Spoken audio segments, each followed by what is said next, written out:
On se met bonsoir à tous et à toutes. Et pour ceux qui ne me connaissent pas, je suis Muriel, je suis la pharmacienne avec Antoine ici dans cette pharmacie et je suis formée en micronutrition.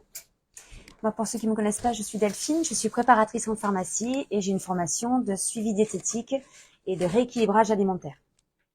Donc, bienvenue à cette première conférence santé organisée à la pharmacie et qui a pour thème « La santé est dans l'assiette ». Nous sommes très heureuses de partager ce moment avec vous et nous remercions notre patron, Monsieur Boisseau, de nous avoir permis de finaliser cette soirée.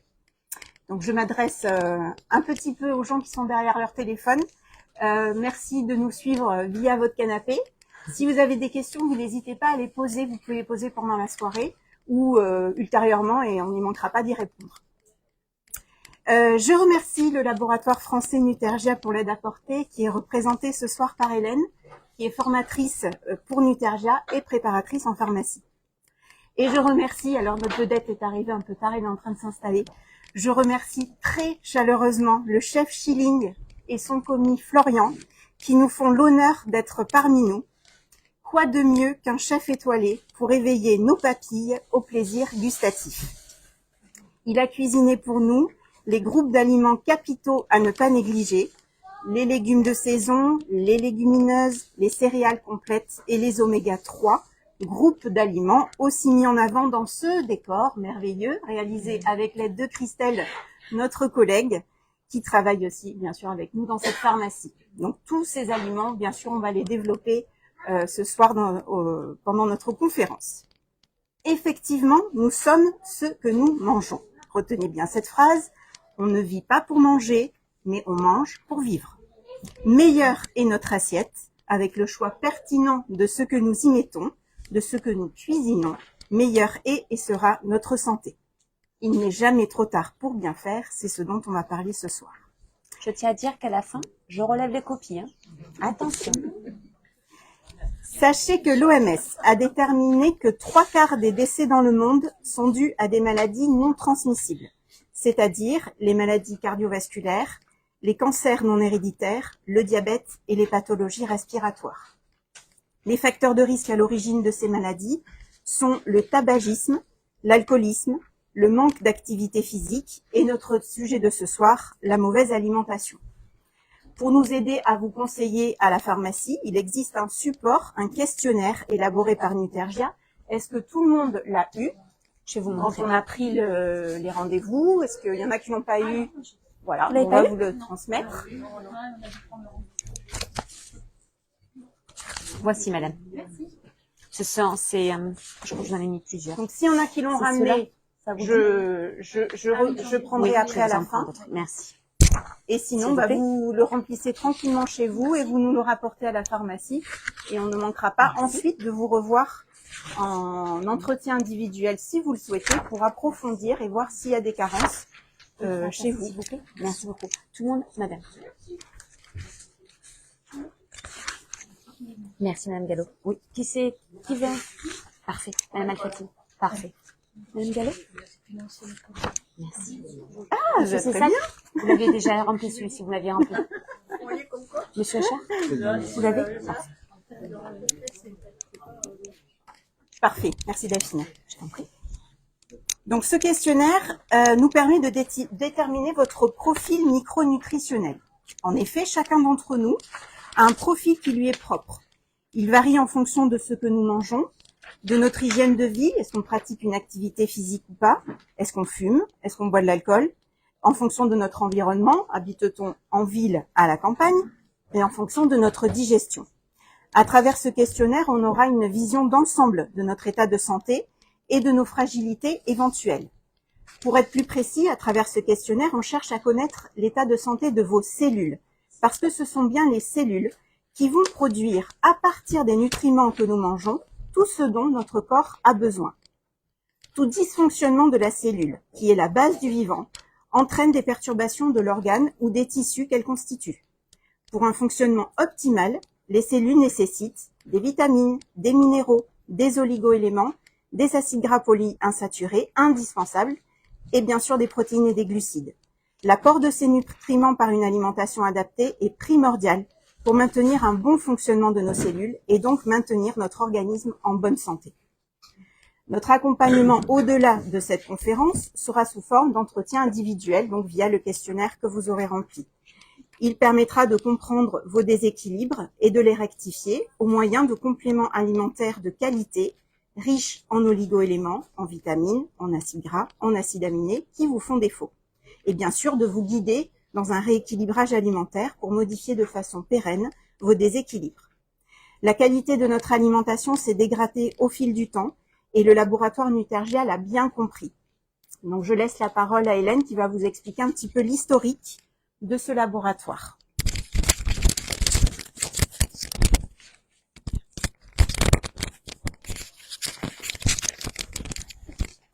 Alors, bonjour à tous. Donc, je suis Hélène, formatrice en officine, en micronutrition pour les laboratoires Nutergia. Donc, en effet, Nutergia, nous sommes un laboratoire qui est français, basé dans l'Aveyron. On prône le naturel sur nos compléments alimentaires que nous fabriquons et que nous élaborons justement dans l'Aveyron. Le fondateur du laboratoire, qui est Claude Lagarde, est un pharmacien qui est très attaché à la bonne santé. Très attaché aussi au fonctionnement de l'organisme parce que pour lui, c'est quand on a des cellules en bonne santé, et ben elles travaillent correctement et logiquement, il n'y a pas de souci derrière. Donc l'élaboration des produits est vraiment faite sur le concept de nutrition cellulaire active qu'on appelle NCA, qui permet vraiment en fait d'aller chercher à apporter des nutriments aux cellules, donc tout ce qui est vitamines, minéraux, tout ce que Muriel a énuméré, pour essayer de recouvrer un petit peu les besoins de la cellule pour qu'elle fonctionne correctement et peut-être rétablir des déséquilibres. Alors, nous fabriquons des compléments alimentaires. Comme leur nom l'indique, ce sont des compléments alimentaires. C'est-à-dire qu'on va pouvoir aider par la prise de nos produits à retrouver des équilibres au sein de l'organisme, mais rien ne change sur le fait que c'est l'alimentation saine, une bonne hygiène de vie qui fera que on sera en bonne santé. Donc Claude Lagarde étant très attaché à cette idée, voilà, l'élaboration des produits se fait toujours selon ce concept et on retrouvera au sein de nos produits tout ce dont la cellule a besoin pour bien fonctionner. Voilà. Donc tout ça, ça va être bien énuméré, bien expliqué tout au long de la conférence, que je vous souhaite bonne. Et voilà, la santé est vraiment dans l'assiette. Bonne soirée à tout le monde. Merci Hélène, merci.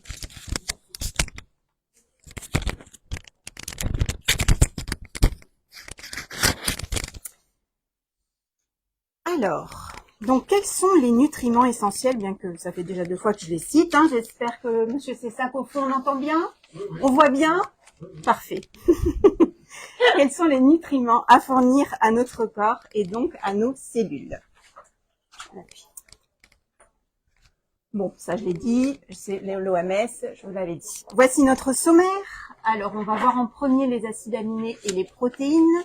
Nous verrons ensuite les acides gras et les lipides, les glucides, les oligo-éléments et les vitamines.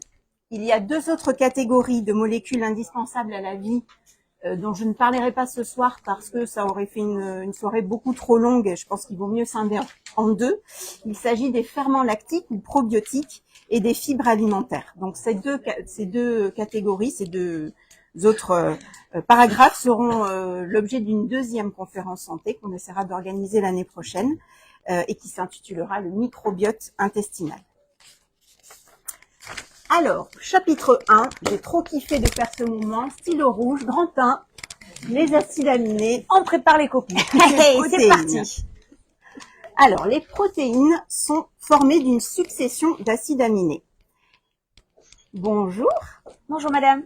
Excusez-moi, j'avais complètement... Vous inquiétez pas, C'est pas installez-vous grave. tranquillement. C'est pour vous. Vous avez les supports. Voilà, vous avez juste manqué l'introduction. Donc, voilà, on n'était pas encore rentré dans le vif du sujet. Installez-vous.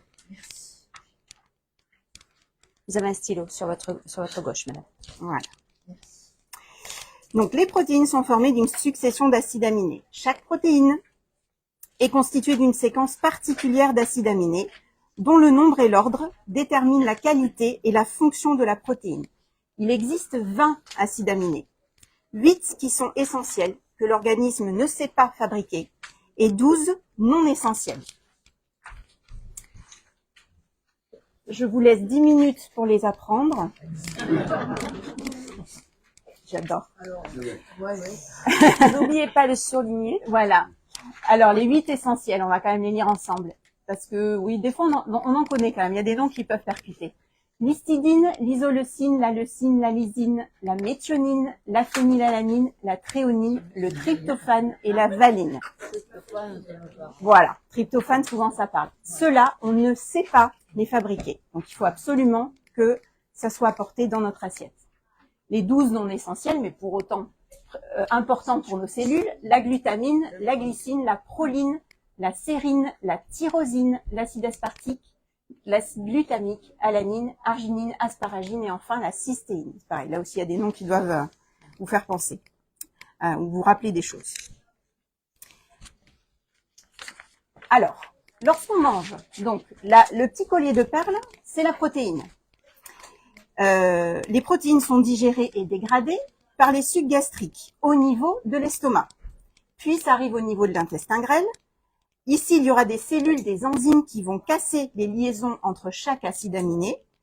Les acides aminés ainsi libérés, donc les petites perles individuelles, ce sont les acides aminés, qui ensuite vont passer la barrière intestinale, être passés au niveau des vaisseaux sanguins et distribués dans l'organisme aux cellules qui en ont besoin. À droite, on a donc la cellule qui va capter les acides aminés dont elle a besoin pour reformer une protéine qui aura une fonction particulière. Donc avec différents acides aminés qui ne sont pas ceux retrouvés au départ, eh bien elle va capter et former une nouvelle protéine. On va voir un peu le rôle des protéines. Et elles en ont beaucoup, hein, c'est vraiment un groupe important. Tout d'abord, il va y avoir une fonction enzymatique. Les enzymes sont des protéines. Ce sont des protéines capables de modifier, dégrader, couper ou assembler un ou plusieurs substrats. Par exemple, l'amylase, c'est une enzyme digestive permettant la dégradation de l'amidon. Deuxième fonction, ça peut avoir une fonction structurale. Alors, ce seront des protéines qui vont donner à la cellule sa forme et sa résistance et permettre le maintien de l'organisation spatiale en organes ou en tissus. Exemple, le collagène, impliqué dans l'élasticité de la peau et dans la structure de l'os. Troisième fonction, une fonction motrice, ça va être des protéines qui vont être contractiles ou protéines motrices, qui sont à l'origine des mouvements cellulaires ou de la contraction musculaire.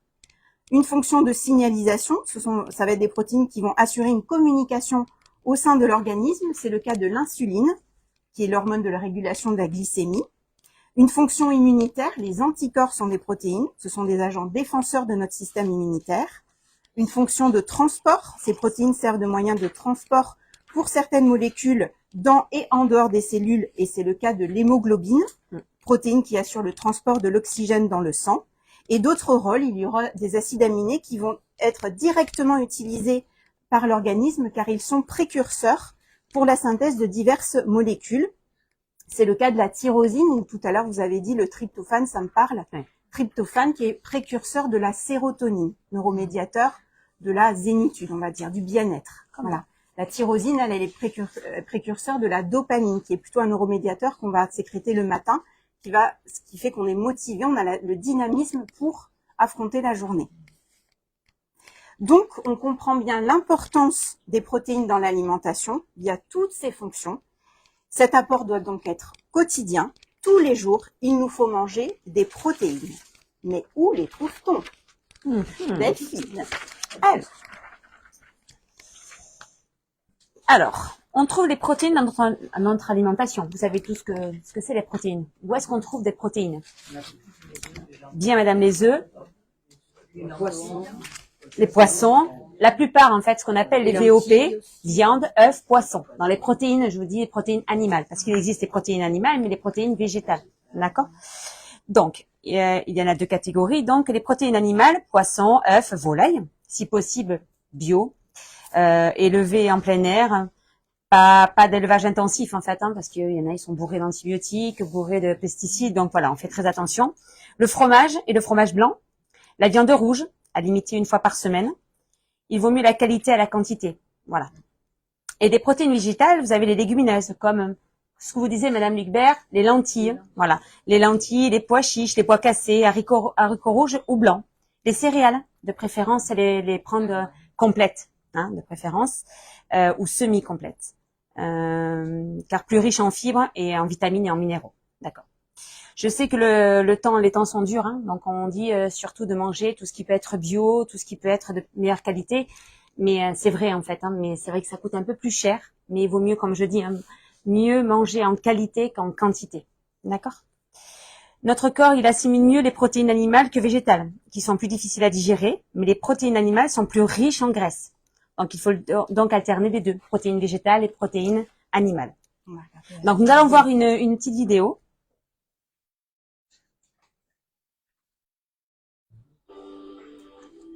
Une alimentation équilibrée se compose d'aliments protéiques animaux et végétaux. Ils apportent de l'énergie, des acides aminés, des minéraux, des oligo-éléments et des vitamines. Alors, en quoi sont-ils différents? Une portion de protéines animales apporte suffisamment de vitamine B12, au contraire d'une portion de céréales ou de légumineuses. Une portion de protéines animales apporte tous les acides aminés dont le corps a besoin. Une portion de céréales ou de légumineuses n'apporte pas tous les acides aminés. Il faut donc les mélanger pour une portion équilibrée. La viande contient des graisses qu'il faut limiter. Les céréales et les légumineuses contiennent des fibres bonnes pour la digestion. Pour ne manquer ni de vitamine B12 ni de fibres, mieux vaut alterner protéines animales et protéines végétales. Voilà. Donc, attention à limiter la viande rouge et le fromage gras, les viandes issues d'un élevage industriel, car l'industrie, par contre, excusez-moi, fréquemment admet des antibiotiques, des hormones ou autres médicaments, et aussi de moins bonne qualité nutritionnelle. J'insiste à limiter. D'accord? Je dis pas ce qui est limité est interdit, mais il faut vraiment les limiter. Retenez qu'aujourd'hui, nous consommons trop de produits d'origine animale. Il est donc nécessaire de ne faire qu'un repas avec des produits animaux. Le deuxième repas, lui, sera avec des légumineuses et des céréales complètes. L'excès de protéines animales est à l'origine de maladies cardiaques, les maladies inflammatoires et du cancer colorectal. Je parle quand c'est en excès, hein, surtout quand c'est les excès. Je dis pas, voilà, parce que vous allez en manger 2 fois dans la semaine que forcément ça sera. Mais en excès, voilà, tout ce qui est l'excès, de toute façon, on n'est jamais très bon. Voilà, mais les recommandations restent en viande rouge, normalement une fois par semaine. Une fois par semaine. Ouais. Et vraiment, l'idée, enfin, on consomme trop de toute façon de produits d'origine animale. L'idée, c'est de vraiment arriver à tendre à diminuer. Donc, si déjà dans vos apports, vous avez une protéine animale par jour et une protéine végétale, enfin, il y a un repas avec une protéine animale, un repas avec une protéine végétale, c'est gagné. Et je suis sûre en plus que c'est gagné pour le porte-monnaie, parce qu'effectivement, on parlait du porte-monnaie. La viande est chère. Elle est devenue de plus en plus chère. Avant, c'était quelque chose qu'on pouvait se permettre fréquemment. Mais même, je vous dis, même le poisson est devenu très cher. Oui, on arrivait à compenser le poisson par rapport à la viande. On se disait que la viande avait pris un tel prix. On commençait par le poisson, mais le poisson devient aussi, puisque c'était des protéines animales. Même les œufs ont pris une augmentation. J'écoutais encore hier soir en deuxième partie de soirée, je me fais attaquer, que là, les œufs ont pris 34% d'augmentation par rapport depuis le Covid. Hein. Donc, ça a pris une très grosse augmentation. Voilà. Merci Delphine. Est-ce que vous avez des questions? Là, on en a fini pour le chapitre 1, protéines, acides aminés. Est-ce que, voilà, il y a des questions, il y a des remarques? Non, c'est bon pour vous?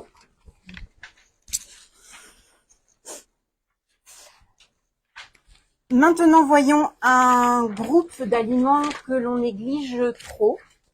En tout cas, pas tous les lipides, mais il y en a certains qu'on néglige trop. Les acides gras et les lipides. Donc, dans la grande famille des lipides, tous ne sont pas à rejeter, notamment les acides gras polyinsaturés que sont les oméga 3, 6 et 9. C'est pas le numéro du loto, hein. D'accord? Dommage. Quoique. Bon, là, je vous ai mis la grande famille des lipides, juste parce que pour que vous ayez la notion qu'effectivement, quand on parle de, par exemple, moi je l'ai appris, je savais pas que le carotène dans les pigments, ça faisait partie des lipides. Les molécules aromatiques font partie des lipides. Je vous ai tout mis, mais là, le groupe qui va nous intéresser, ce sont les acides gras.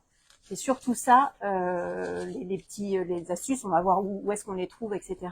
C'est le groupe, enfin, dans les lipides, c'est ce qu'on va parler des acides gras.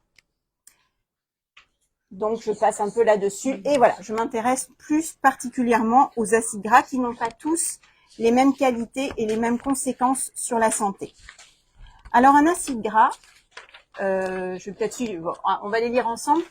Dans les acides gras, donc les plus intéressants, bénéfiques pour la santé, ce sont les insaturés, et notamment les polyinsaturés, oméga 3, oméga 6, monoinsaturés, le chef de file oméga 9, acide oléique, comme l'huile d'olive. Je ne dévoile pas ce que dira après Delphine, puisqu'elle va vous dire où est-ce qu'on les trouve, avec oméga 3, oméga 6. Et les saturés et les trans, voilà, ceux qui sont en rouge, c'est plutôt ceux à limiter dans votre assiette.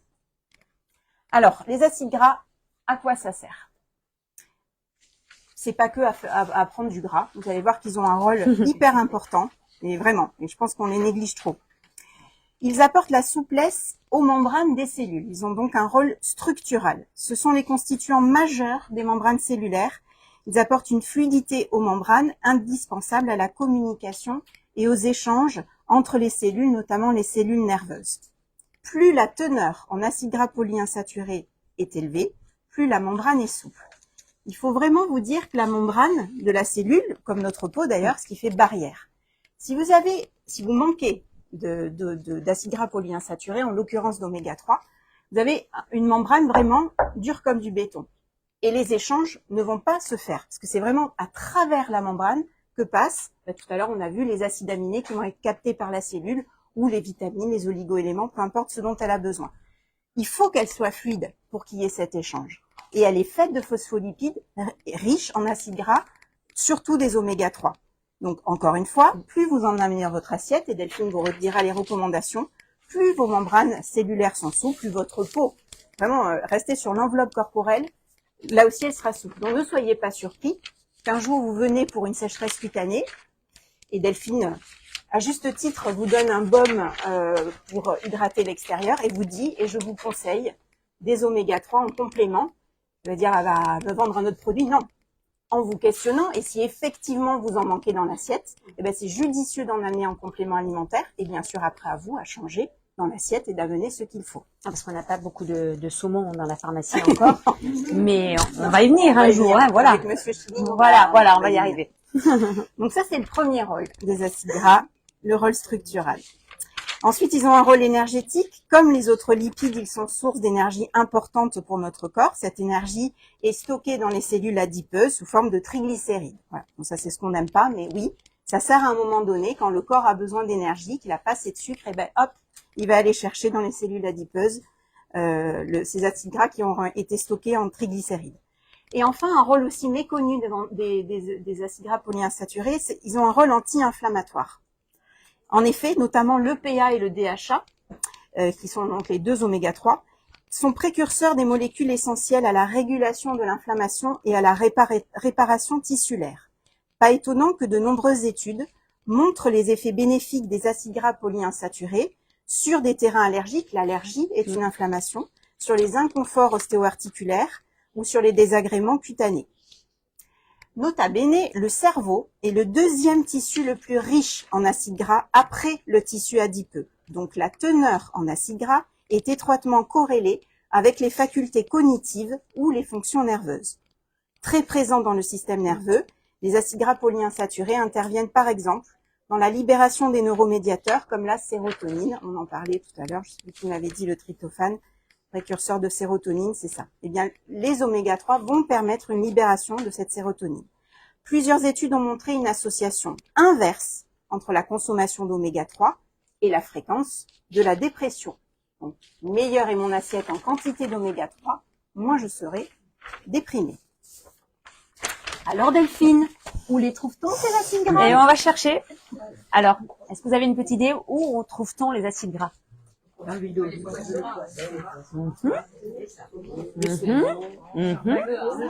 peut trouver ça, oui, dans les graisses animales, oui. Alors, les acides gras à limiter. Alors, limité ne veut pas dire interdit. Hein. Quand on dit limité, il faut jamais dire interdit, d'accord? Donc, les acides gras trans-industriels. Trans veut dire transformé, d'accord? Viennoiserie. Alors, attention, hein. Ici, c'est chocolatine. Oui, merci. Hein, c'est pas pain au chocolat, on est bien d'accord, hein? Oui. Bon, chocolatine. Vous avez le droit, mais de temps en temps, d'accord? Parce que c'est transformé, d'accord? Les viennoiseries, les pâtisseries, les pizzas, la margarine, les sauces industrielles et en général tout ce qui est d'origine industrielle de toute façon. Hein. Donc vous avez les acides gras saturés, les graisses animales, le beurre, les charcuteries, l'huile de palme, non, d'accord? Les acides gras favorisés, ces acides gras insaturés, c'est ce qu'on a vu dans la vidéo. Les monoinsaturés, c'est-à-dire les oméga 9, l'huile d'olive. Qui c'est qui a dit l'huile d'olive tout à l'heure? Madame. Bravo, madame. Ah oui, ben oui, mais tout augmente en fait, c'est la vie, tout augmente. Les polyinsaturés, les oméga 6, l'huile de tournesol, noisettes, sésame, et les oméga 3, comme le poisson gras. Qu'est-ce qu'il y a comme poisson gras? Qui connaît les poissons? Madame, le maquereau, le saumon bien, la sardine, tout à fait. Voilà.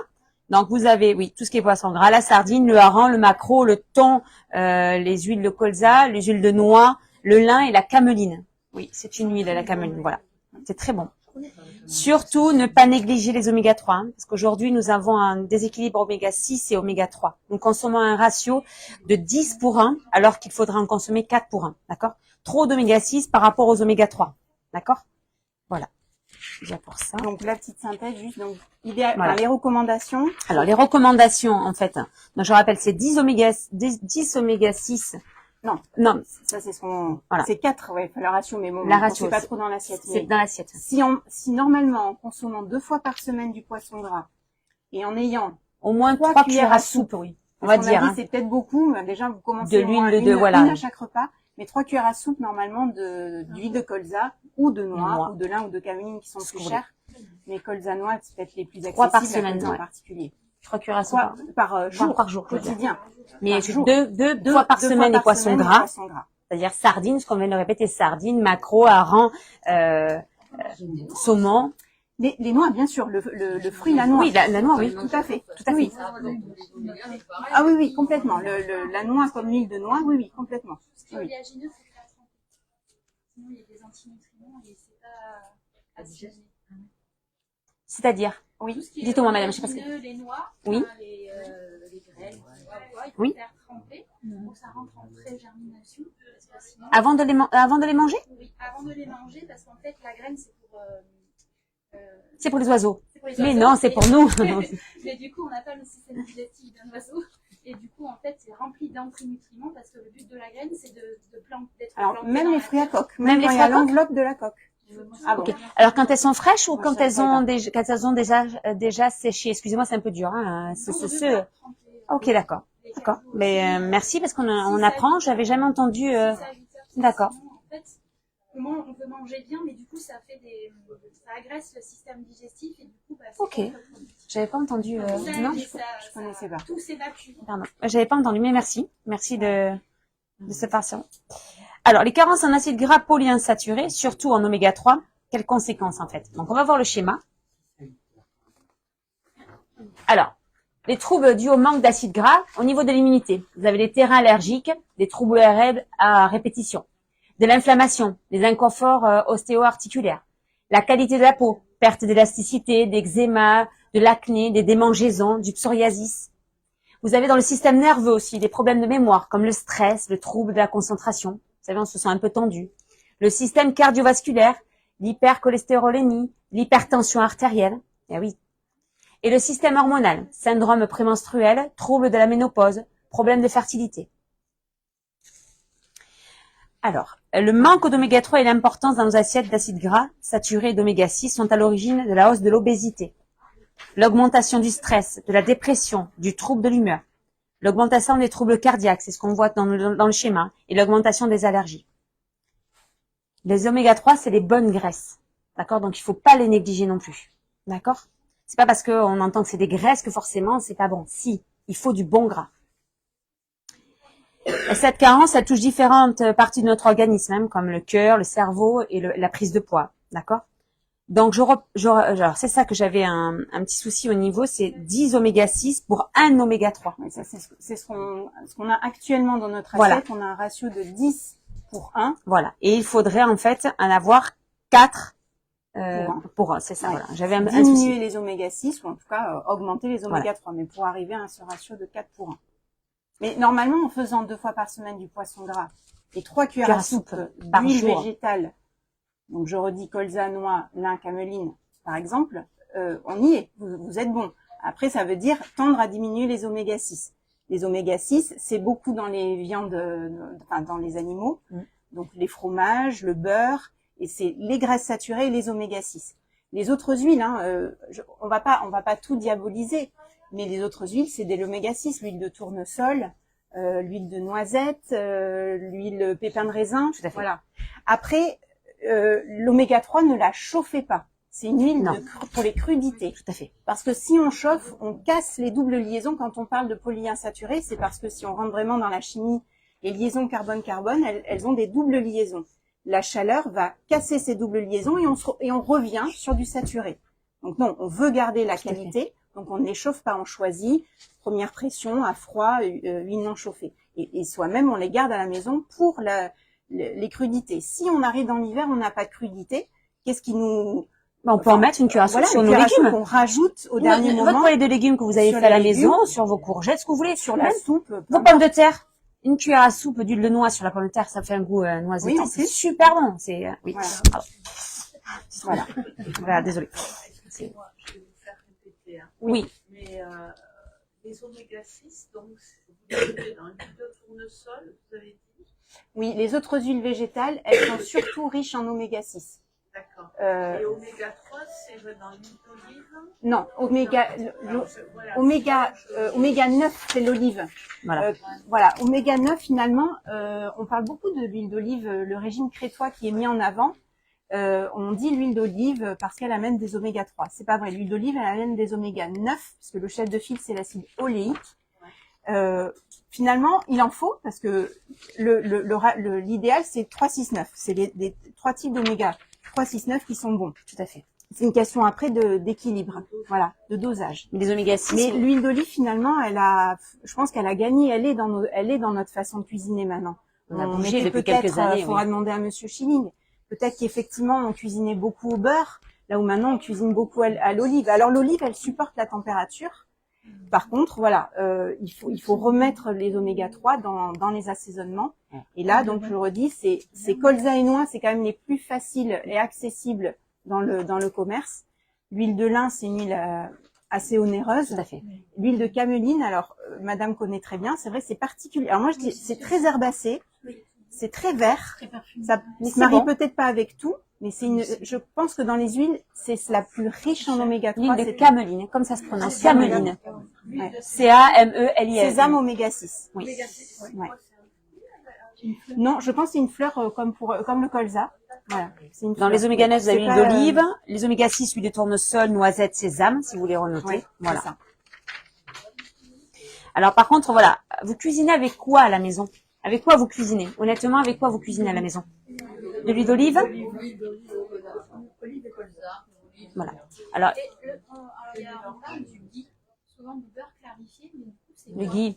Ouais, parce qu'il est clarifié, en fait, on enlève, en Alors fait. là, honnêtement, je veux dire là, par contre, on a un chef avec nous.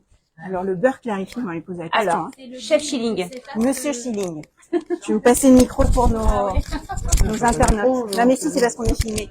Moi non plus, je m'en passerai, mais si, on est filmé. Expliquez-nous ce que c'est le beurre clarifié. Bonjour à tous, pardon, je vous ai pas tous vu. Le beurre clarifié, de toute façon, le beurre clarifié, c'est juste la chauffe du beurre qu'on fait fondre et il y a le petit lait qui se dépose au fond. Et on garde que le centre. En fait, on enlève En haut, il y a aussi les l'eau. impuretés. Voilà, on enlève les impuretés et l'eau qui reste dedans. Pardon? C'est plus sain. Alors Il là, paraît, dans le monde de la nutrition, il paraît que c'est plus sain le ghee. bah, Mais maintenant, ils en reviennent parce qu'on suit des personnes aussi. Hein. Je suis des personnes en rééquilibrage alimentaire et bien souvent des nutritionnistes disent aussi qu'il faut arrêter un petit peu. Voilà. Mais c'est plus simple parce que quand le beurre il est entier et on l'utilise et on le chauffe de trop, il y a des particules qui brûlent un peu, vous savez. Des fois, ça s'oxyde. et Voilà, c'est ça ça qui s'oxyde. est Qui est nocif. néfaste pour la santé. Mais par contre, c'est un très bon, ça revient à la même Tout à chose fait. de tout à l'heure, c'est mieux manger, enfin, meilleure qualité mais moins, c'est d'acheter un meilleur beurre Tout à fait. que d'acheter un beurre de mauvaise qualité. Moi, Tout à j'achète fait. que du beurre bon, il vient de l'Ain. Donc l'Ain, c'est la région dans le 01, au-dessus de Lyon, où il y a beaucoup de vaches laitières. Et il y a un très bon beurre qui s'appelle le beurre Etré. E-T-R-E-Z. ETRZ, c'est ça. C'est un papier violet, c'est un AOP.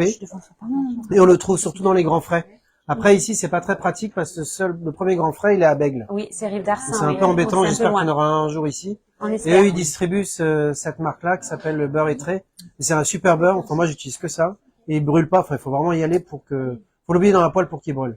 Alors, quand on achète des beurres président ou tous ceux qu'on peut trouver dans Non, les surfaces, c'est pas du, bah, il postillonne, il y a beaucoup d'eau qui éclate et puis à fait, il brûle c'est ça. hyper vite, quoi. Et c'est passe ça très qui vite. est, c'est pour ça que maintenant ils disent le beurre clarif, c'est plus sain, mais Parce qu'on enlève l'eau, les impuretés, tout ce qu'il y a dans le beurre, de beurre ghee, de ce qu'il parlait, voilà, ce qu'on parlait, c'est qu'en fait, on enlève l'eau, les impuretés. Quand vous coupez votre tranche de beurre, vous achetez, à Président, enfin, faut en dire plusieurs, je fais pas de marque, hein, je veux pas avoir de problème avec la marque Président. Donc, vous avez en coupant, vous avez de l'eau qui sort, voilà. Dans le beurre plus clarifié. Tout à fait. Tout à fait. La baratte, oui, la baratte. Tout à fait. Tout à fait.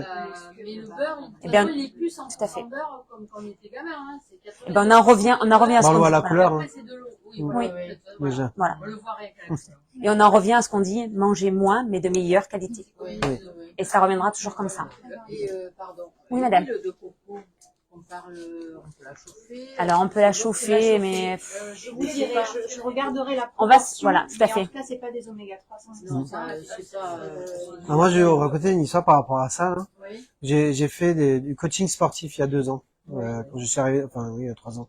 Et le coach sportif m'a dit, ah oui, il m'a mis un peu un listing de ce que je vais manger pour perdre en poids. Et il m'a mis ça. Oui. Et je connaissais pas, donc j'ai mis ça à ma poids, et puis à un moment, j'ai dit, mais c'est bizarre, ça. T'as pas Donc, de- j'ai cherché sur Internet, et en fait, c'est pas bon, enfin, c'est pas bon du tout, hein. Du tout. Ah ben après, vous avez ça dépend, vous avez l'huile de coco, c'est la bonne goût, ou autrement, vous avez Oui, la mais en douce fait, de c'est- vérité, où il y a Gardez Non, mais quand je dis c'est pas bon, c'est pas, Je peux c'est faire pas en bon pour notre cuisine. corps, en Je fait. vais y revenir, hein. Non. bah alors c'est curieux, pourquoi ils en vendent alors? Ben, parce que, Non mais bon, ils en posent bah, il y a très peu de matière grasse, de toute façon, dans ça, mais par contre, c'est pas bon du tout à la Pas bon, chauffe, non, quoi. non, du tout.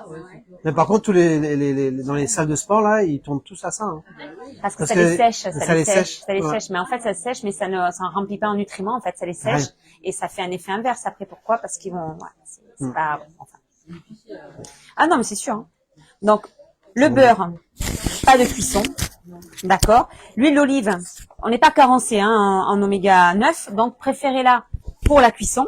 Vous pouvez la garder pour l'assaisonnement, hein. Je préfère que vous preniez de l'assaisonnement avec de l'huile d'olive, mais gardez-la pour la cuisson. D'accord. Voilà, parce qu'on n'est pas carencé du tout en oméga 9, d'accord? Alors, puisque nous parlons d'oméga 3, donc, est-ce que monsieur Chini est prêt? Je vais lui poser la question. Oui, voilà. Et puis alors, juste pour terminer sur le beurre, enfin moi il y a un truc, rentrez pas dans le piège des margarines.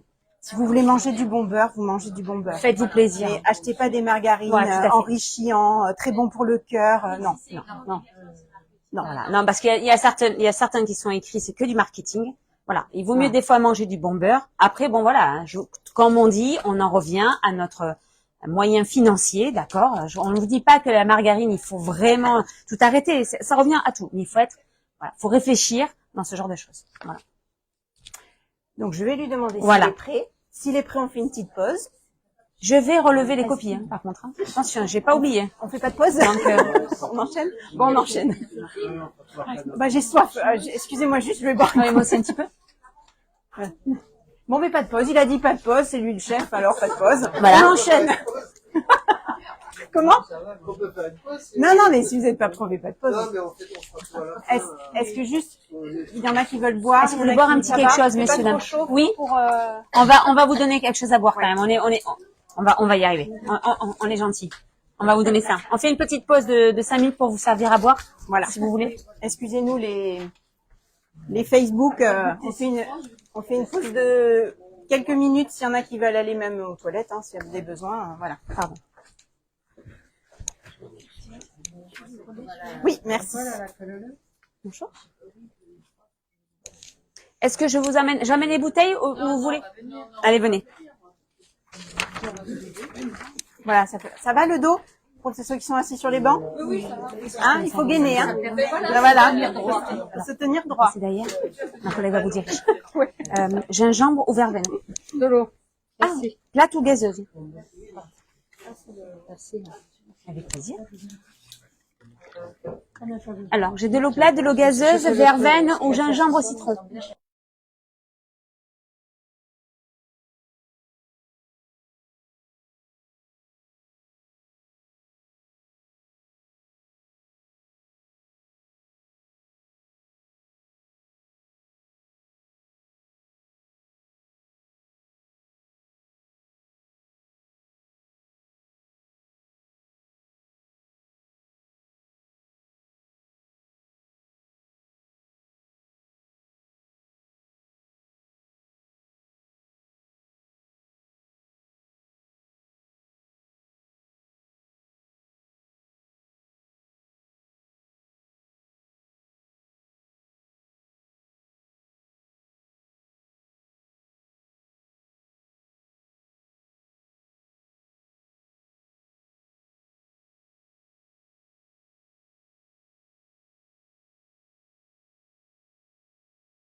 Acte 2.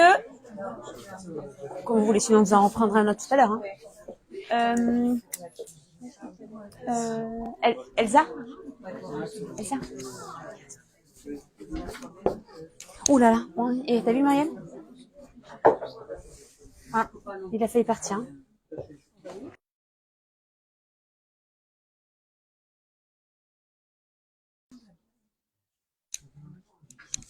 Je crois que je t'entends. Ici.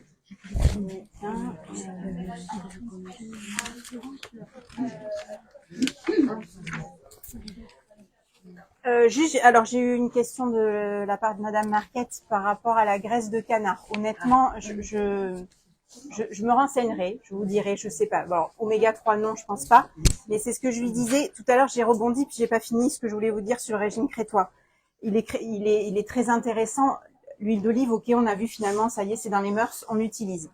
Et c'est pas ça, c'est pas là où on est carencé. C'est surtout que c'est un régime très riche en fruits et en légumes, enfin surtout en légumes. Oui. Et qu'à côté de ça, ils sont sur une île, ils mangent du poisson et ils ont beaucoup de chèvres. Et les chèvres, elles se nourrissent de pourpier. Le pourpier, c'est très riche en oméga 3. Donc c'est en fait aussi ce que mange l'animal que l'on va manger. Alors qu'on va manger ou le fromage que l'on va manger derrière. Parce que meilleure est l'alimentation de l'animal. Donc par exemple le canard. Meilleure sera l'alimentation du canard, meilleures seront les graisses du canard qui se trouvera dans notre assiette. Idem pour le poulet. Le poulet. Oui, le label Bleu Blanc Cœur, effectivement, il s'engage à nourrir leurs bêtes avec des oméga 3. Le maïs, voilà. Et le maïs, non, pourtant, il n'y a pas d'oméga 3 dans le maïs.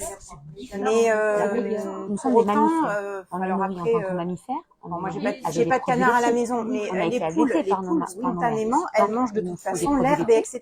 Là, il y en a en fonction de notre âge. Voilà. Petit, il nous faut beaucoup de produits si c'est laitiers. qu'une En alimentation grandissant, amenée, on en prend moins. servie Et dans nous en faut les beaucoup bacs, plus, et que quand c'est on pas des vieillit. animaux Pourquoi? qui vont Parce que c'est gambader pour et les aller os. se nourrir de... J'en suis. Vous comprenez ce que je veux dire? Naturellement, Mais il y a devrait des se moments nourrir où si on l'homme n'est n'était pas pas là fait pour pour prendre aller du lait.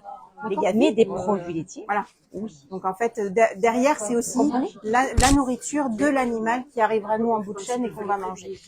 Voilà. Finalement, il aussi doit avoir une alimentation plus variée. Exactement. Donc d'où effectivement le bleu blanc cœur que vous pouvez voir estampillé sur certains fromages ou certaines viandes.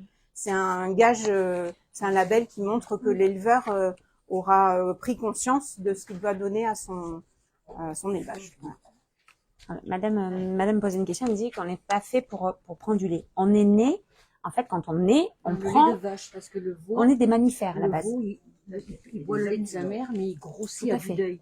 Il devient énorme. Ah oui, bah, bien sûr. Ah, à bien fait. sûr, Nous, bien on n'est sûr. pas à proportion, notre corps n'est pas fait pour... Les qualités nutritives du lait Voilà, de vache, effectivement, pour c'est pour le assimiler, veau. tout Et à c'est fait, pour tout à fait, grandir et grossir. Oui, oui, bien sûr. Voilà, tout à fait. Mais on a besoin de produits laitiers différemment en fonction de notre âge. Petit, on a besoin de produits laitiers pour grandir, pour les os. Et en vieillissant, beaucoup plus, en fait. Bah, parce qu'on voilà. on n'est pas oui, Mais on est des la vie mammifères. moderne fait qu'on n'allaite pas comme une maman africaine garde son petit sur le dos et le nourrit dès qu'il, voilà.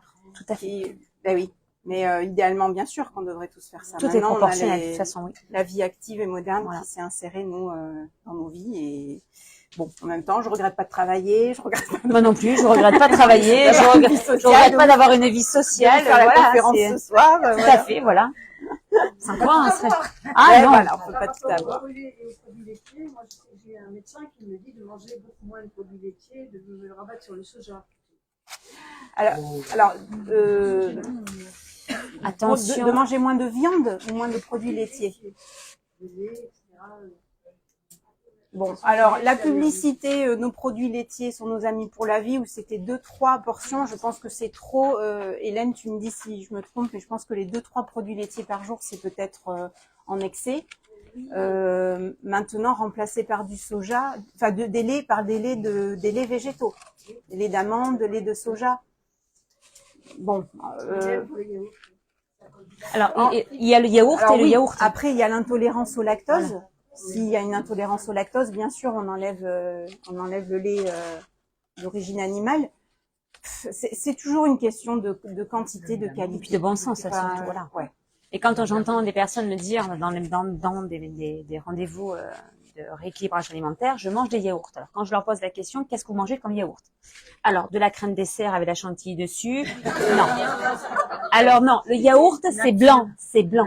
Le yaourt, c'est blanc. Yaourt, fromage blanc, petit suisse, skyr, ça, voilà, ça, c'est du yaourt. La crème d'aneth ou la crème liégeoise, non, ça, c'est pas du yaourt. D'accord? Voilà.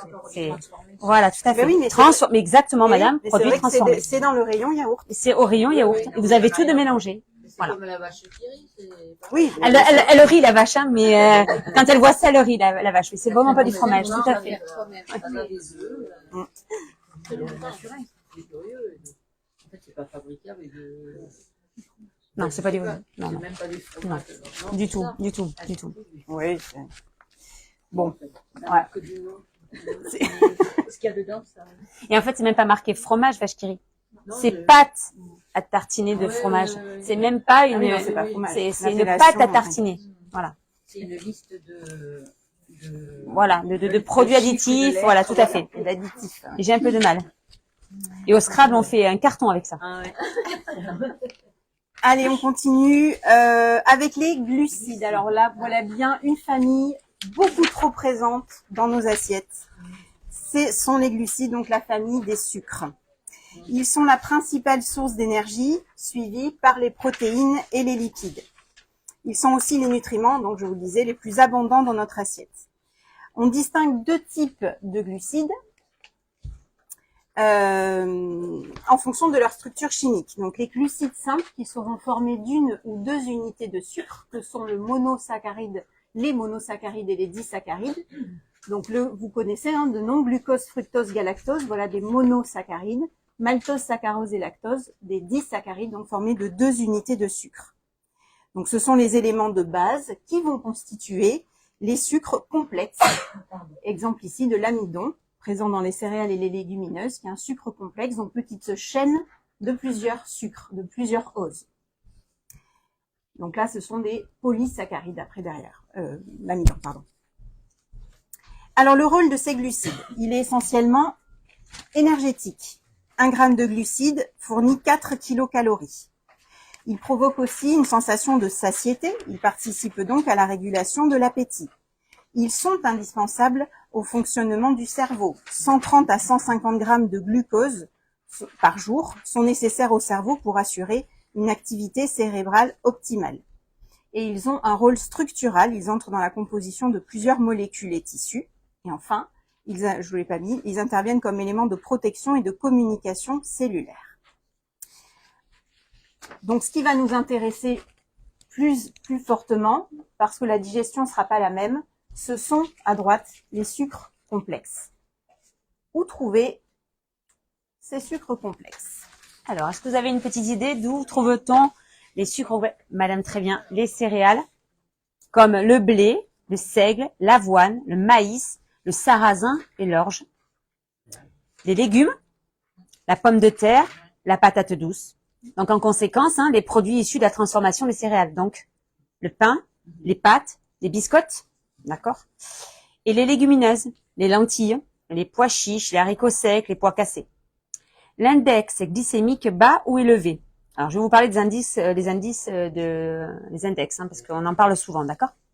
Alors, longtemps, on a considéré les sucres simples comme des sucres rapides, car rapidement digérés et rapidement dégradés, d'accord? Et les sucres complexes comme des sucres lents, car digérés plus lentement.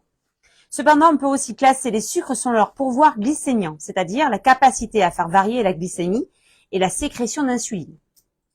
L'index glycémique supérieur à 60, donc ça veut dire élevé, forte libération d'insuline, ce sont essentiellement les sucres rapides. Les index glycémiques inférieurs à 40, donc faible libération d'insuline, ce sont essentiellement les sucres lents. Attention à ne pas confondre goût sucré et index glycémique élevé. Exemple, riz blanc, pain blanc, pommes de terre, c'est un indice glycémique élevé. Alors que les pommes, les poires et autres fruits, c'est un indice glycémique plus bas, car plus riche en fructose. C'est pas parce que c'est sucré qu'un indice glycémie est forcément élevé, d'accord? Attention, les facteurs qui font varier l'index glycémique. Sachez que la consommation de lipides et de protéines avec les glucides tendent à réduire l'index glycémique. Il vaut mieux manger votre fruit à la fin de votre repas que d'attendre 1 heure ou 2, comme longtemps on a entendu dire qu'il fallait manger les fruits après le repas, Parce qu'après, vous refaites monter votre indice glycémique. Donc, il vaut mieux le mettre dans le bol alimentaire à la fin de votre repas. D'accord? Le mode de cuisson, quand la chaleur modifie la structure des molécules d'amidon, on parle de gélatinisation de l'amidon. On les rend plus facilement accessibles par nos enzymes. Ainsi, les pâtes al dente, parce qu'on est un peu en Italie là, al dente, ont un indice glycémique inférieur aux pâtes bien cuites. Idem pour les légumes, carottes crues ont un indice glycémique de 20, alors que les carottes cuites ont un indice glycémique de 60. Et pareil, les pommes de terre. Manger une salade de pommes de terre que de la purée. Voilà, parce qu'elle a été cuite, donc en fait, ça libère encore plus d'indice glycémique. Tout à fait, madame. Conclusion, préférez les cuissons à la vapeur ou à l'étouffée. Alors, je voulais rajouter un petit quelque chose, je sais plus. Non. C'est bon. C'est bon. Excusez-moi. C'est toujours dans le... Oui, pardon.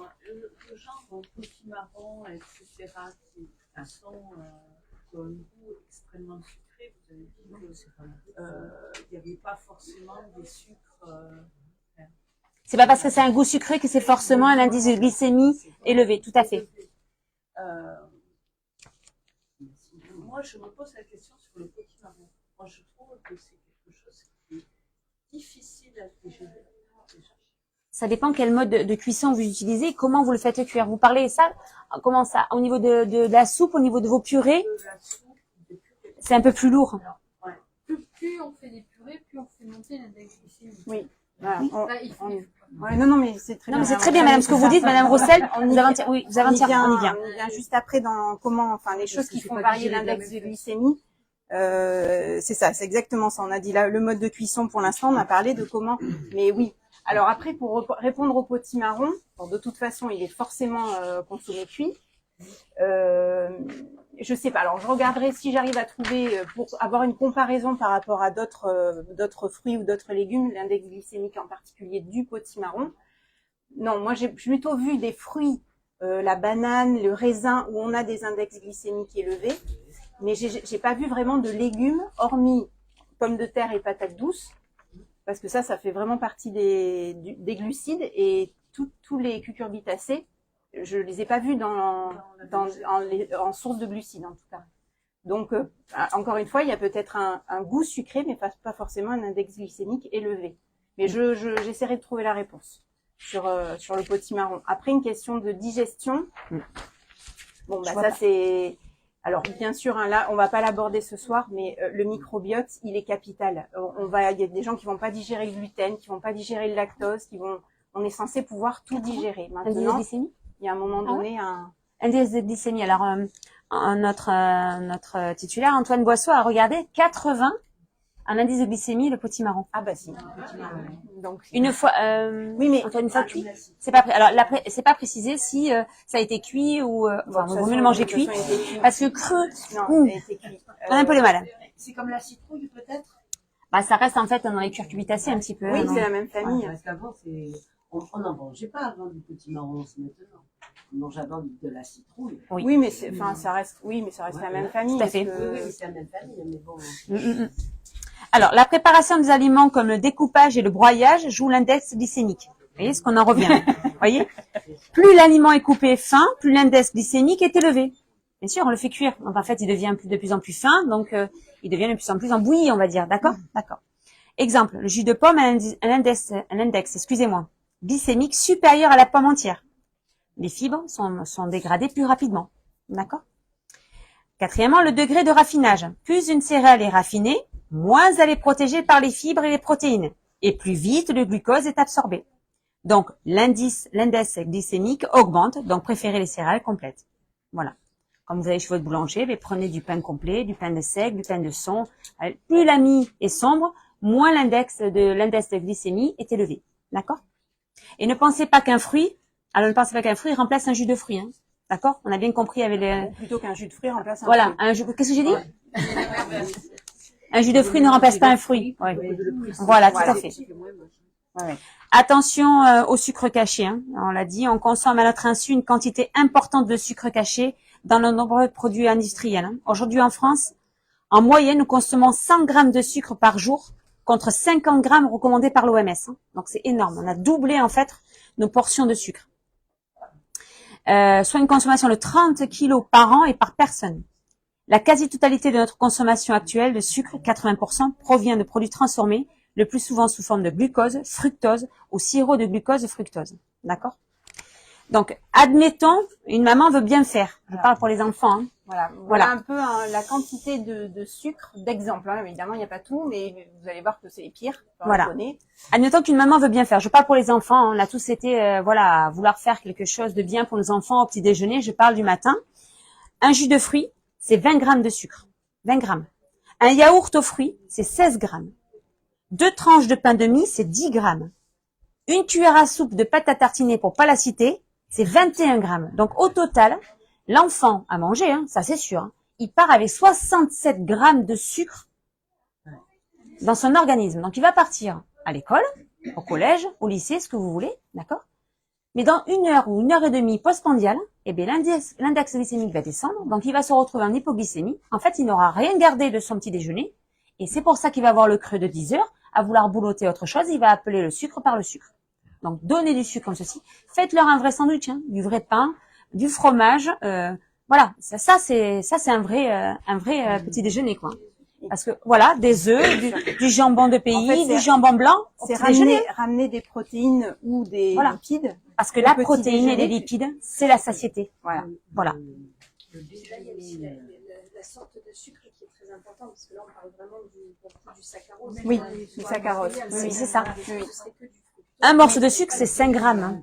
Donc, quand vous voyez dans une canette ou dans une bouteille là de boisson énergisante, voilà, de soda, on ne citera pas les noms, hein, parce que voilà, sinon, 35 grammes de sucre, soit 6 sucres et certains, c'est jusqu'à 7 morceaux de sucre dans une canette de soda. Mais bien évidemment qu'on a tous des enfants, on a tous des ados, on a tous des adultes, on a tous forcément bu. Alors, on va pas me dire qu'il y a une personne qui me dit, je n'ai jamais bu de soda, je n'ai jamais bu de... c'est faux, on l'a tous fait.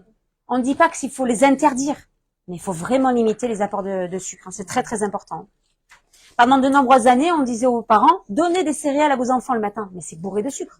Oui. On en revient au même que de ça, un jus de fruits, un yaourt. Donnez-leur un vrai yaourt blanc, sans sucre ajouté, sans fruits qu'ils ont mis, soi-disant des vrais fruits. Voilà, vous leur donnez une tranche de vrai pain, un morceau de jambon ou de jambon de pays, des œufs, et ça, c'est un vrai petit déjeuner. Mais autant pour les adultes que pour les enfants, hein. D'accord? Voilà. Oui, c'est pareil pour nous. C'est pareil pour tout le monde. Hein. Mais des aspartames et autres, c'est l'année de sucre. Pardon, excusez-moi, madame. Qu'en est-il des aspartames, pour nommer une marque, si c'est l'année de sucre qu'on conseille? Les aspartames, c'est en fait tout ce qui est aspartame. On y revient maintenant. De toute façon, on voit je pense qu'on a vu que c'était tout ce qui est light, tout ce qui est en fait allégé, tout ça. Non. Non, parce que beaucoup de gens prennent de l'aspartame à la place du morceau de sucre dans leur café. Par exemple, moi, je prends comme ça, mais on voit même des personnes âgées avec alors, dans ces cas-là, soit vous arrêtez le sucre, ou mettez un morceau de sucre ou du miel, des choses comme ceci. Oui. Mais il faut arrêter tout ce qui est light. J'ai beaucoup de personnes là qui sont dans l'assemblée, que je suis en rééquilibrage alimentaire, ou qu'on voit au comptoir et qu'on donne des conseils. En fait, ils savent très bien, je leur dis. Hein. Pas de sucre, pas de choses allégées, pas de choses comme ceci. Voilà. En fait, il y a beaucoup d'additifs à l'intérieur et c'est pire. C'est pire. Voilà. Voilà. Merci. Alors le schéma suivant, je vais pas tout vous lire, mais c'est pour vous montrer les ravages du sucre en excès sur notre organisme. Et ben, il intervient partout il fait des dégâts. Il fait des dégâts au cerveau. Je sais pas avec qui je parlais avant qu'on commence la conférence, que le sucre appelle le sucre, effectivement, puisqu'il devient comme une drogue, avec un besoin de perpétuellement renouveler. Donc ça peut s'associer au syndrome de dépression, d'anxiété. Il y aura une compulsion vers le sucre. Donc au niveau du cerveau, ça fait des dégâts sur les troubles de la mémoire, donc sur l'anxiété, sur le stress et la dépression. Sur les reins, ça peut être à l'origine d'insuffisance rénale. Le poids, bien sûr, surpoids et obésité, parce que finalement, peut-être que on a diabolisé à un certain moment les graisses. On a X statines qu'on vous donne pour lutter contre le cholestérol, mais finalement, notre ennemi numéro 1, c'est le sucre. Déjà, il faudrait modifier l'assiette quand on a quelqu'un qui commence à faire du cholestérol.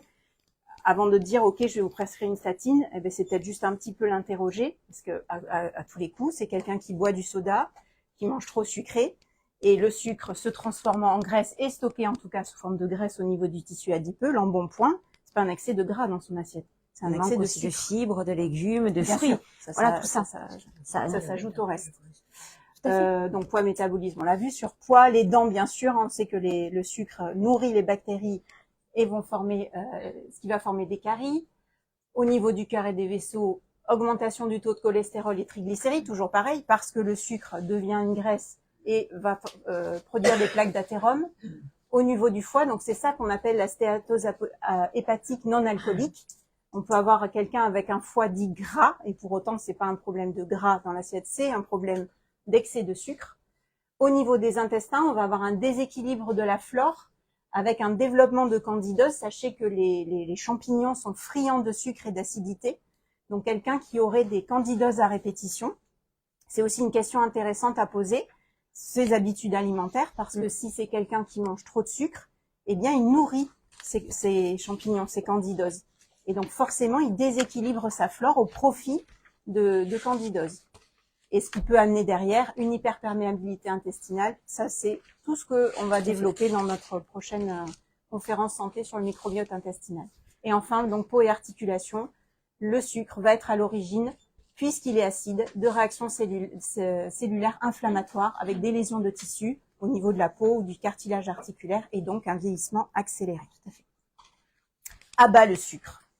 Mais il en faut un petit peu quand même, mais voilà. Il faut vraiment réduire. Hein. Oui, le sucre. Alors là, quand je dis sucre, je dis saccharose, effectivement, c'est sucre raffiné.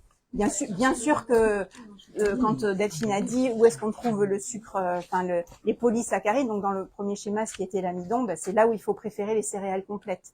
Parce que ce sera un sucre lent, digéré plus doucement. On ne va pas avoir de ces pics de glycémie suivis de pics d'insuline. Donc, on va pas faire travailler le pancréas de la même manière. C'est beaucoup plus diffusé dans la journée, beaucoup plus lent.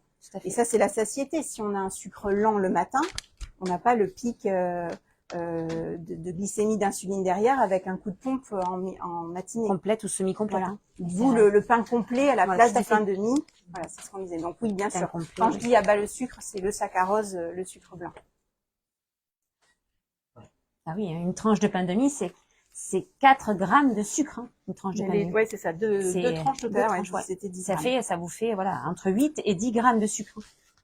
Les deux derniers chapitres ou pas. Qui nous restent à voir, qui sont étroitement liés, donc les oligo-éléments et les vitamines. On va commencer avec les oligo-éléments. Donc tout comme les vitamines, sels minéraux et oligo-éléments constituent une armée d'infimes éléments que l'on appelle les micronutriments, qui sont ils sont capitaux, vous allez le comprendre pourquoi. Donc les 5 fruits et légumes par jour, bien sûr qu'il faut les avoir. Donc indispensable au fonctionnement de notre organisme. Alors, oligo-éléments, donc derrière sels minéraux, oligo-éléments, c'est la même famille. En fait, c'est juste qu'on les a séparés parce que les sels minéraux, c'est plutôt des macro-éléments. Ce sont des sels minéraux présents en quantité importante dans les tissus vivants. C'est le cas du calcium, sodium, magnésium, potassium, phosphore, par exemple. Et les oligo-éléments, oligo en grec qui veut dire peu, ça ce sont des éléments traces, ce sont des sels minéraux présents en très petite quantité dans l'organisme. C'est le cas du zinc, du manganèse, du fer, de l'iode, sélénium et cuivre. Alors, à quoi servent-ils ces oligo-éléments Je passe, bon là j'ai rien écrit, à vous d'écrire si vous le souhaitez, mais je voulais revenir à cette transformation.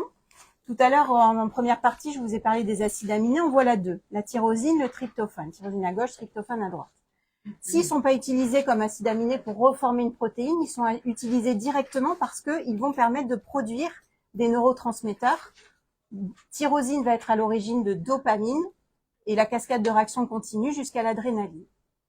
Et ben, vous voyez que pour que on passe de la tyrosine à la L-dopa et de la L-dopa à la dopamine, il faut des vitamines et des oligo-éléments. Et si on ne les a pas, on ne peut pas passer de la tyrosine à la dopamine. Idem, on ne peut pas passer du tryptophane à la sérotonine. Donc, par exemple, on va se retrouver, et si j'étais médecin, je le ferais bien, j'espère, on va se retrouver à avec un rendez-vous avec son médecin parce qu'on n'est pas bien, on est malheureux, on a voilà les larmes qui montent vite. Il pose le syndrome, enfin le diagnostic. Hein, je crois que vous n'êtes pas bien, en dépression. Je vous mets un antidépresseur. Et ben s'il avait creusé un peu et que c'est quelqu'un qui mange très peu de fruits et de légumes, il a forcément pas du tout de vitamines et d'oligo-éléments dans son assiette, et donc il ne peut pas passer du tryptophane à la sérotonine. Donc je dis pas qu'il faut pas l'antidépresseur à un moment donné, c'est une béquille qui peut servir à tout le monde. Mais si on creuse un peu et qu'on modifie l'assiette de cette personne, eh ben peut-être que c'est quelqu'un qui aura besoin de 6 mois de son antidépresseur, et petit à petit, il pourra se défaire de son antidépresseur parce qu'il aura compris qu'en équilibrant son assiette, il va lui-même fabriquer tout naturellement la sérotonine. Parce que les antidépresseurs, ils agissent tous au niveau de la sérotonine. Voilà. Pareil pour la tyrosine. Le manque de dopamine, le manque de motivation, d'envie de se lever le matin. Eh ben, si j'ai pas assez de B9, de B12, de C, de D, de fer ou de B6, je ne peux pas, mon organisme ne peut pas passer de la tyrosine à la dopamine. Donc voilà pourquoi il est capital que vous ayez dans votre assiette, et sans parler quantité, mais que vous ayez une assiette avec à moitié remplie de belles couleurs, de fruits et de légumes de saison, parce que là, vous êtes sûr que vous apporterez tout ça. Alors, il peut y avoir à un moment donné un coup de blues et tout ça, mais si déjà vous faites l'effort dans votre assiette, bah, vous irez nettement mieux. Bon, vous le savez tous, je passe la parole à Delphine, mais où est-ce qu'on les trouve, Delphine, ces oligo-éléments? Je vais vous dire ça. Alors, aucun minéral ni oligo-élément n'est fabriqué par notre organisme. Hein. Donc, nos cellules ne peuvent pas s'en passer. D'accord? Donc, auparavant, les besoins étaient comblés par l'alimentation et par l'eau. Ce n'est plus le cas maintenant. D'accord? Les eaux sont polluées, les sols sont pollués. Donc, en fait, les animaux puisent dedans. Enfin, voilà. Il y a plein de choses. On peut pas. Alors, c'est pas toujours le cas aujourd'hui, mais l'alimentation industrielle, la pollution de l'air, de la terre, des eaux, des cultures intensives ont tendance à réduire la qualité et la quantité des nutriments. D'accord? Donc, il faut se supplémenter en oligo-éléments. Donc, alors juste, tu veux qu'on mette la vidéo d'abord? Ouais, on va mettre la vidéo. Juste une vidéo pour vous montrer que l'eau minérale n'amène pas tout.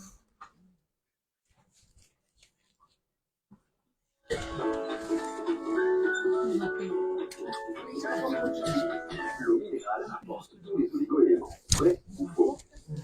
Faux. Aucune eau minérale n'apporte tous les oligo-éléments. Calcium, magnésium, sodium en quantité. Fluor, presque toujours. Silice, de temps en temps. Zinc, fer, sélénium, très rarement, en très petite quantité. Heureusement, on trouve ces oligo-éléments dans l'alimentation. Donc pour le plein d'oligo, on ne compte pas que sur l'eau. Il est trop bien ce slogan. Ouais. Pour les oligos, on ne compte pas que sur l'eau. Alors je reviens. Tiens, si tu veux détailler les... Hop, voilà. Les oligo-éléments. Voilà. Donc, vous voyez, dans le zinc, vous trouvez le zinc dans les huîtres, les crabes, les moules, en fait, les crustacés, les volailles, les poissons, les algues, les céréales complètes, légumes secs, graines de courge, cacao. D'accord? Le manganèse dans les algues, les amandes, les ananas, les fruits secs, les noix, les céréales complètes, le cacao, le thé, le cassis, le jaune d'œuf. Le cuivre, toujours dans les fruits de mer, les poissons, le foie de volaille, le foie aussi, l'oléagineux, l'ail, le brocoli, l'orange, les légumes verts, le soja, légumes secs, cacao et thé. Le fer, dans le boudin noir, le foie, les coquillages, les poissons, les volailles, le jaune d'œuf, légumes secs, amandes, betteraves, cacao, céréales complètes. Le magnésium, les eaux minérales riches en magnésium, les légumineuses, fruits secs, oléagineux, céréales complètes, les fruits de mer et épices, les épices. D'accord? Le sélénium, dans les fruits de mer, les poissons, la volaille, les noix de Brésil, les champignons séchés, les œufs, l'ail, les algues, les brocolis, les céréales complètes. L'iode, bien évidemment, comme on le sait tous, hein, dans les produits de la mer, le poisson, fruits de mer, huile de foie de morue, l'algue marine. Le chrome, les algues, les céréales complètes, les germes de blé, brocolis, haricots verts, asperges, noix, pommes de terre, foie de veau, jaune d'œuf. Et le molybdène, le céleri rave, l'ail, noix de coco, haricots secs, pois cassés, légumes à feuilles vertes et foncées. Voilà. Oui, c'est complet quand même, hein, parce qu'on mange plus souvent quand même, on a des choses dans l'alimentation.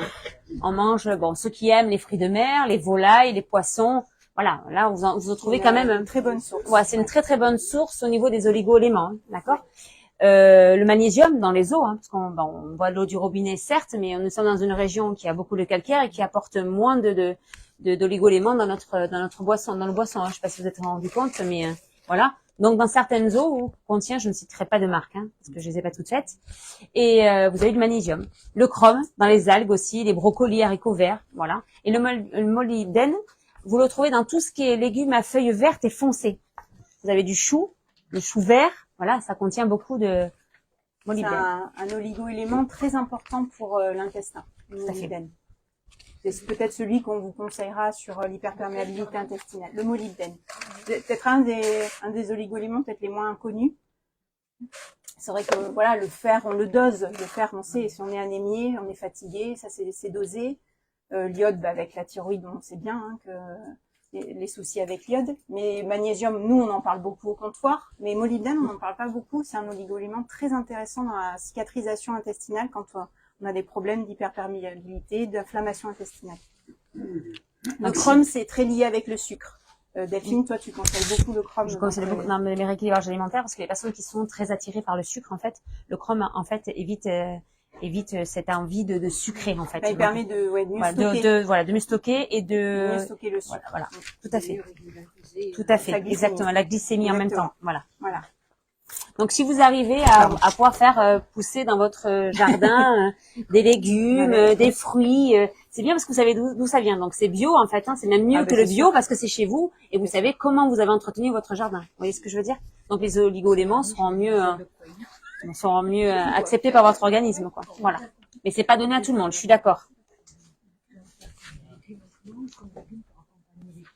Donc, je sais pas si j'ai fini. Ah, excuse-moi. Pardon. Parce que je suis là. Donc, il faut conclure. Alors, pour conclure, il faut donc manger 5 fruits et légumes par jour pour espérer avoir une quantité suffisante d'oligo-éléments. Donc, tu vas pouvoir refaire cette phrase pour le groupe d'après. Voilà. Les vitamines. Alors, vitamine, ça provient du latin vita, qui signifie la vie. Donc, ô combien, là aussi, un groupe important. Elles agissent à faible dose sur un grand nombre de processus biologiques en tant que cofacteurs des réactions chimiques. Donc, même chose que le schéma tout à l'heure, je le remettrai après. Donc, ainsi, elles sont vitales, car un défaut d'apport ou d'assimilation peut entraîner des troubles physiologiques importants, comme par exemple le célèbre scorbut. On avait compris que les marins qui partaient en exploration, Christophe Colomb et autres marins qui partaient des mois en bateau, avec pas suffisamment de denrées fraîches dans les cales des bateaux. Et le scorbut, c'était un cruel manque de vitamine C. D'abord, c'est une hémorragie des gencives, et puis ils pouvaient mourir d'hémorragie. Et donc là, on a compris l'importance des vitamines. Donc ça, c'était 15e, 16e, 17e siècle. Voilà. Donc aujourd'hui, on parle plus trop de scorbut. Je sais pas s'il y a des pays encore qui en souffrent. Donc on a compris. Pour autant, notre alimentation ayant tellement évolué, avec des légumes, comme disait Delphine tout à l'heure, parce que on va être dans un champ avec des engrais, des pesticides, on a une qualité des sols appauvris. Et donc on a des fruits et des légumes de moins bonne qualité que ce que mangeaient mes grands-parents ou arrière-grands-parents. Voilà. Donc des fois, il faut en apporter avec les compléments alimentaires. Et puis sinon, surtout, booster son apport dans son assiette. Donc chez l'homme, 13 vitamines dites essentielles ont été définies et classées en 2 grandes catégories. Les vitamines hydrosolubles, qui peuvent se dissoudre dans l'eau, c'est toutes les vitamines du groupe B. B1, B2, B3, B5, B6, B8, B9, B12. Et la vitamine C. Elles ne sont pas stockées dans l'organisme en raison de leur élimination dans les urines. Et les vitamines liposolubles qui peuvent se dissoudre dans les graisses, c'est le cas de la vitamine A, D, E et K. Elles sont stockées dans le tissu adipeux et dans le foie. Donc les hydrosolubles, si c'est pas suffisamment apporté, de toute façon, on ne les stocke pas. Donc il faut qu'elles soient dans l'assiette, il n'y a pas le choix. Comme je vous avais montré tout à l'heure le schéma avec les oligo-éléments, eh bien voilà, même je reviens pas dessus, mais si vous n'avez pas assez de vitamines, on ne peut pas avoir cette cascade de réactions, par exemple ici sur ces 2 acides aminés qui amènent à la sérotonine notamment et à la dopamine pour la tyrosine. Donc c'est ce qu'on appelle des cofacteurs de réaction enzymatique. Et bien sûr, l'action antioxydante des vitamines, la vitamine C et la vitamine E notamment, qui réduisent les radicaux libres responsables du stress oxydatif.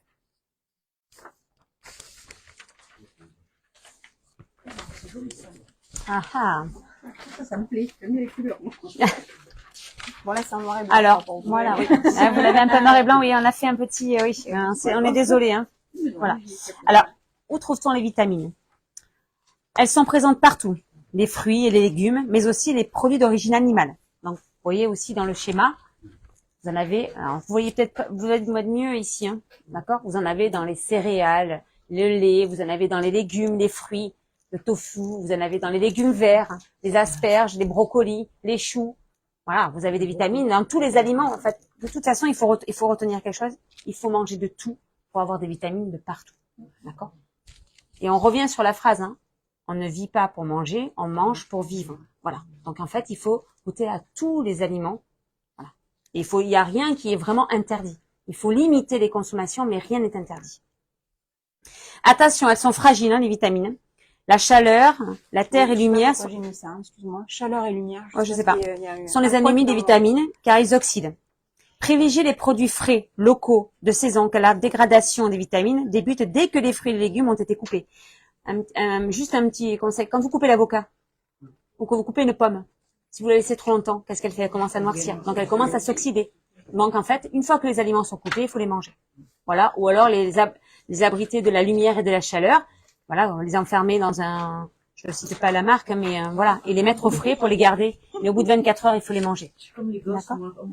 La cuisson douce, comme la cuisson à la vapeur, papillote ou à l'étouffée. Comme la plupart sont hydrosolubles, ne pas laisser tremper les aliments dans l'eau. Ne pas rincer après avoir pelé ou coupé. On rince pas son ail, on rince pas son oignon, vous voyez. Voilà. Il faut, alors on a besoin, attends, j'ai oublié un... Non, c'est bon. Ah oui, c'est la Donc la vidéo suivante, c'est vraiment la petite synthèse de tout ce qu'on vous a dit. Parce que j'arrive pas à lire. Help, Elodie. Hello.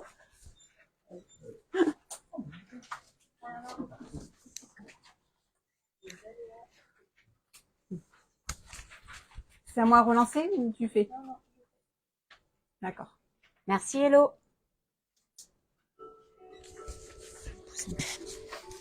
Comment se nourrit le cellules?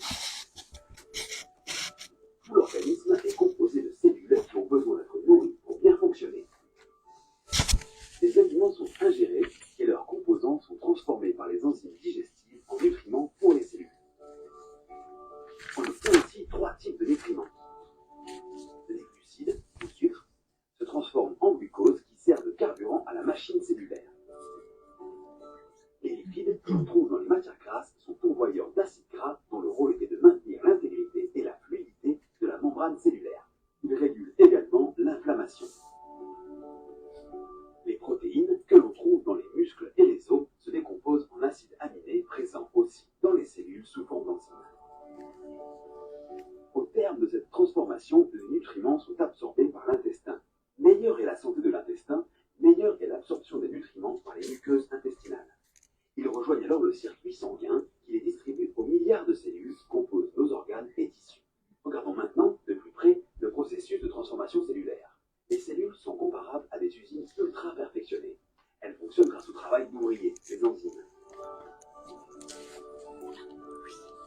Les enzymes réalisent toutes les opérations qui transforment les nutriments en composants utiles au fonctionnement cellulaire.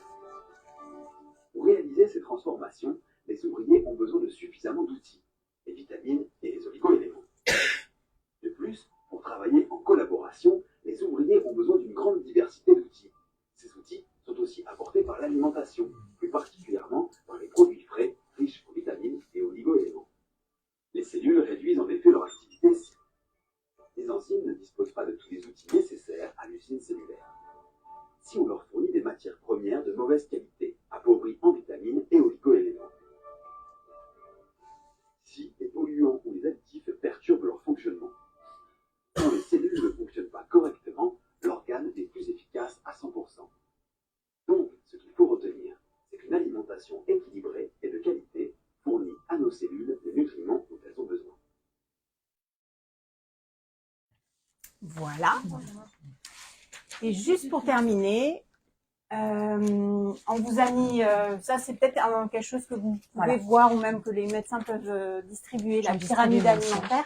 Tu lui distribues Moi, je aussi. distribue ma pyramide alimentaire aussi à chaque... Donc avec ce qu'on consomme bien sûr en excès, les boissons non alcoolisées bien entendu, suivi des fruits et des légumes, les féculents, les légumineuses, vous les oubliez pas, donc on a compris céréales complètes et légumineuses.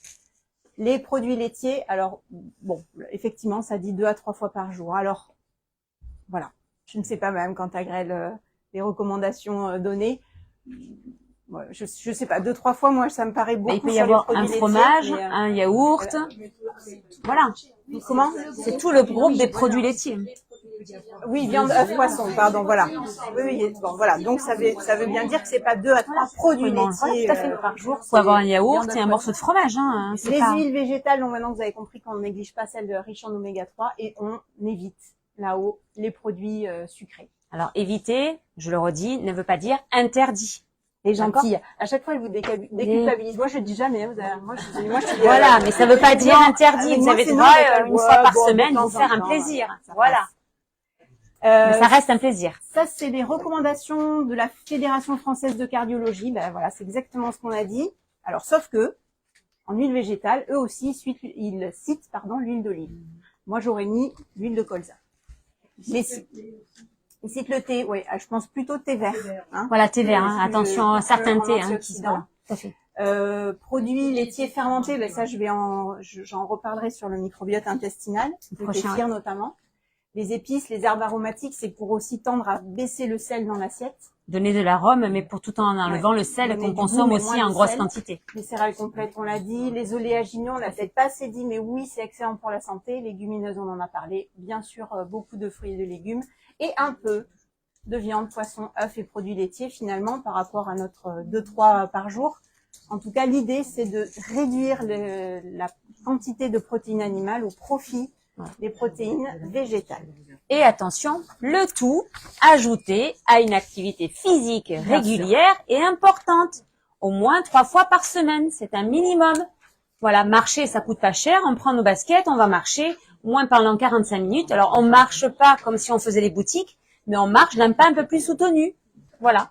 Et 3 fois par semaine, c'est bien. Voilà. Et juste un petit jeu pour vous faire travailler. Donc, on vous a mis 3 menus. Vous êtes les critiques gastronomiques. Vous allez au restaurant de Monsieur Schilling. Voilà les menus. Et, non, c'est pas possible. Je vais changer. C'est pas du tout ce qu'on nous a dit à la conférence santé. Donc, évidemment, on est beaucoup dans la caricature dans le menu numéro 1. Vous allez voir. Donc, maintenant, à vous de me dire ce qu'il faudrait inverser ou, hop, voilà. Menu numéro 1, Monsieur Schilling nous propose en entrée un pâté de campagne, steak frites et au dessert mousse au chocolat. Mais c'est super bon! Alors, Mais oui! bien sûr que c'est en même temps. Voilà, alors je suis d'accord. Il faut manger un C'est- produit. Oui, c'est souvent le menu des enfants. Ouais. Mais je suis entièrement d'accord. On va dire, je vais peut-être pas tout supprimer. J'ai envie de mon steak frites. Et puis la prochaine fois, on prendra un produit. Voilà. Alors je garde mon steak frites, mais je prends une crudité et je prends un fruit au dessert. Bon, bien sûr. Alors on n'est pas au resto, à la maison évidemment que ça peut être un repas du dimanche. Ben non, on va se dire non, je vais peut-être équilibrer. Vous avez envie de garder votre steak frites. Alors, qu'est-ce qu'on pouvait mettre en entrée? Une salade de quoi? Une salade de quoi? Une salade verte. Voilà. Très bien. De tomates. Bien sûr. Une salade de crudité. Tout à fait, c'est bien. Oui. Il faut du verre pour compenser. Carottes râpées. Tout à fait pour l'indice. En fait, l'index glycémique. va Parfait. baisser par l'apport de... Très bien, madame Marcel. Très De bien. fibres. Vous allez avoir une bonne note. Vous allez avoir une bonne note. Vérité, hein. Oui, oui, c'est bien. Et en dessert, on pourrait mettre quoi? Un fruit ou Un yaourt, oui, un yaourt, un Moi, fruit. je suis plus pour le fruit Oui, parce tout qu'on à a fait. déjà la protéine animale. Tout à fait. Donc, on peut mettre un fruit. On met pas de yaourt. On Tout met à fait. on met un fruit ou alors un yaourt végétal, si effectivement. Mais ouais, on essaie d'avoir qu'une protéine animale. On essaie, je dis bien. Ce serait bien. C'est bien. Vous avez bien travaillé. Vous avez Menu peur des numéro notes, hein? 2. Vous avez peur des notes, hein?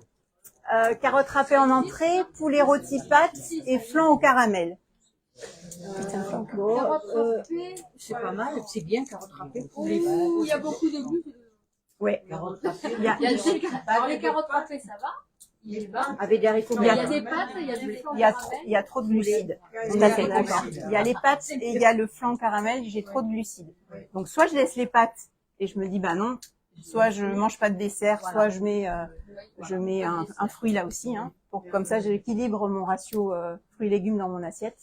Mais je suis d'accord. Pour moi, il y a trop de glucides. Bon, déjà les carottes sont râpées, c'est mieux que les carottes cuites, on l'a vu sur l'index. Les carottes sont cuites, je répète. Les carottes sont cuites. Bon, et là le troisième menu, je pense qu'après celui-là, Monsieur Chiline qui m'embauche parce que j'ai tout compris. Salade de lentilles froides, oignons nouveaux et herbes fraîches. Ah, moi, celui-là, il est parfait. Lasagne saumon et salade de saison. Pommes au four cannelle. Parfait. On y va. On est bien là, non? On est bien? On est bien. Voilà, c'est bien. Bon, et ben place à la dégustation. On va voir ce que Monsieur Chiline nous a concocté. Est-ce que vous avez des questions? Beaucoup. Non? Pas de questions. Ça vous a C'était plu? bien. On était très contente de partager ça avec vous. Merci.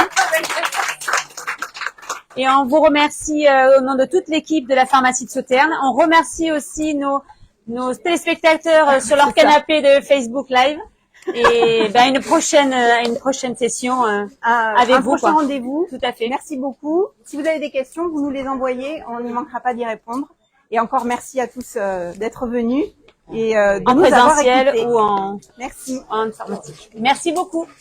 Merci à vous.